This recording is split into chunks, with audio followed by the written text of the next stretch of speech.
আগামী ৬ আগস্ট ঢাকায় অবস্থিত ভারতীয় দূতাবাস ঘেরাওয়ের মতো কঠোর কর্মসূচি দিয়েছে জাতীয় গণতান্ত্রিক পার্টি জাগপা।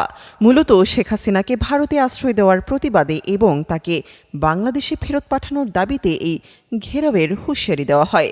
সোমবার জাতীয় প্রেস ক্লাবে জুলাই গণঅভ্যুত্থানের স্মরণে আগামীর বাংলাদেশ গড়ার লক্ষ্য নিয়ে আয়োজিত এক জরুরি সংবাদ সম্মেলনে জাগপার নেতারা এই কর্মসূচির বিস্তারিত জানান।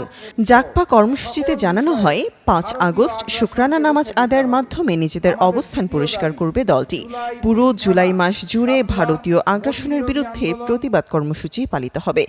এছাড়া গণহত্যায় জড়িত এবং শেখ হাসিনার দোসরদের বিচারের দাবিতে এমনকি আওয়ামী লীগের বিচারের দাবিতেও ৮টি বিভাগীয় শহর এবং ২০টি সাংগঠনিক জেলায় গণসংযোগ ও লিফলেট বিতরণ করা হবে।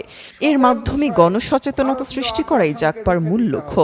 এ সময় স্থানীয় নির্বাচন এবং পিআর পদ্ধতির নির্বাচন প্রসঙ্গে জাগপার সিনিয়র সহসভাপতি রাশেদ প্রধান বলেন, আওয়ামী লীগের নির্বাচনে অংশগ্রহণ ঠেকানো গেলে পিআর পদ্ধতির নির্বাচন ও স্থানীয় নির্বাচনে কোনো আপত্তি থাকবে না।